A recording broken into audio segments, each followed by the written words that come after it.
শপথ গ্রহণ হলো, সব যারা প্রত্যেকটা বিধায়করা শপথ নিলেন, ঠিক আছে। তো এখন আমরা যেহেতু বিরোধী আর কি, বিরোধী হিসাবে আমাদের যেরকম গঠনমূলক যেসব সরকারের যেসব কাজগুলোর আর কি আমাদের মনে হবে যে ঠিকঠাক হচ্ছে না, সেগুলো আমরা বিরোধিতা করব। মানুষের রায় এখানে তো আমাদের কিছু বলার নেই, আপনারা জানেন যে কীভাবে কী হয়েছে সব কিছুই।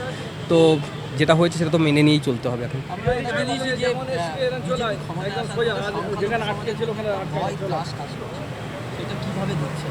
হ্যাঁ, সেটা তো বিজেপির এজেন্ডা, ঠিক আছে। সেটা তো আপনারা সকলেই জানেন যে বিজেপি প্রথম থেকেই বলে এসেছে যে যে কালকে তো রিতেশ তেওয়ারি দেখলেন তো আপনারা যেরকমভাবে উনি বললেন আর কি যে আমার মুসলিম কাউকে কোনো সার্টিফিকেট দেবেন না। তো এগুলো বিজেপির পলিসি, তো এর বিরোধিতা আমাদের করব আমরা।